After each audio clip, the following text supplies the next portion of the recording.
And so the warrior pharaoh laid the foundation upon which the empire was built. It marked the beginning of a new era, a new dawn, and the revival of life for the pyramids. It was the start of a glorious age for Egypt, which is why we call this period the Golden Age. Don't forget to support us, my friend.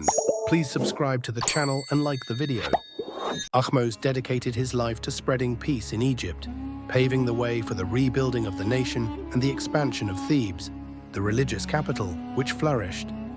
One of the pharaohs transformed this city by constructing magnificent temples and unique obelisks.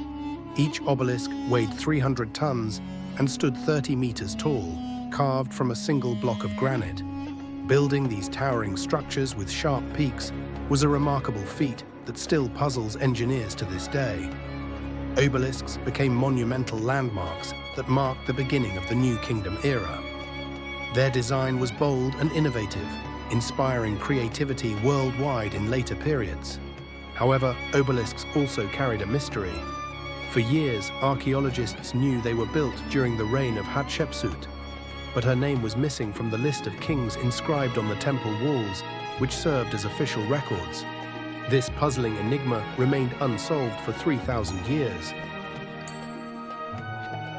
In the year 1903 AD, the British archaeologist Howard Carter was working on a tomb in the Valley of the Kings. While examining the sand, Carter discovered a tomb bearing the name of Pharaoh Hatshepsut. Hatshepsut's name had been erased from historical records because this remarkable pharaoh was a woman. At the beginning of her life, Hatshepsut was an ordinary queen.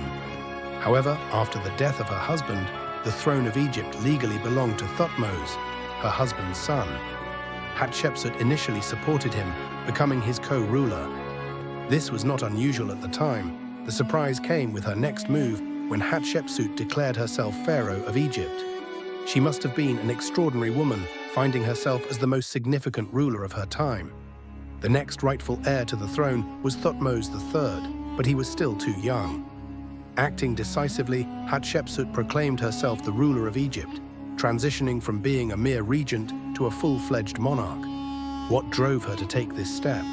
Was it her ambition, or was it the best political decision of her era? She saw an opportunity and seized it. Her desire for power fueled her actions, and she believed that governance could indeed be entrusted to a strong woman like herself, especially one from the royal family.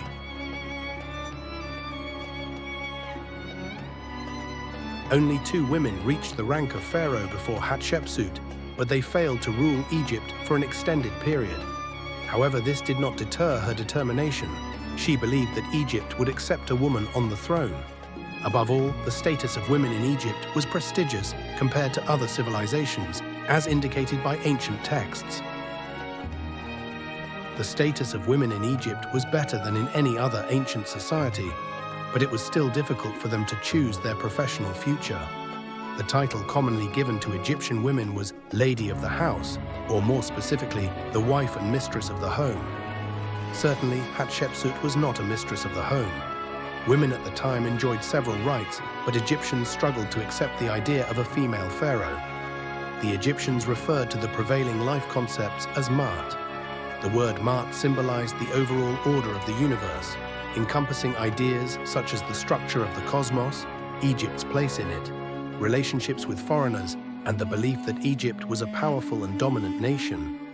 In this worldview, the king had to be male. Hatshepsut understood that the Egyptians would not easily accept her on the throne of Egypt. To legitimize her position as pharaoh and secure her rule, she initially relied on her lineage. Hatshepsut emphasized her status as the daughter of the king. Like Queen Elizabeth I, one of Hatshepsut's defining traits was her relationship with her father. Perhaps it was indeed challenging for a woman to rule Egypt, but we must not forget that she was the daughter of Thutmose I. Similarly, Queen Elizabeth I would meet ambassadors under a portrait of King Henry VIII, subtly reminding them of her royal lineage. Hatshepsut even claimed statements attributed to her father, asserting that he himself had appointed her as his successor. She took this further by inscribing the story of her life on the walls of her temple. In these inscriptions, she narrated how the god Amun had taken on the form of her father, had a physical relationship with her mother, and that the result of this union was her birth. Thus, Hatshepsut was not only the daughter of the pharaoh, but also the daughter of a god. Hatshepsut also took pride in her femininity, which is evident from descriptions of her beauty.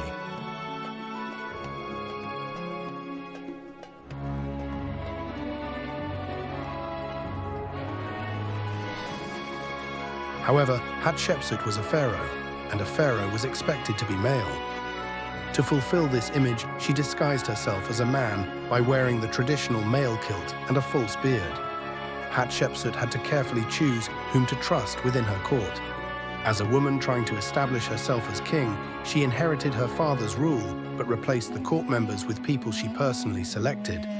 These individuals had a vested interest in preserving her reign, even if she was a woman, knowing that if she lost power, they would lose everything too.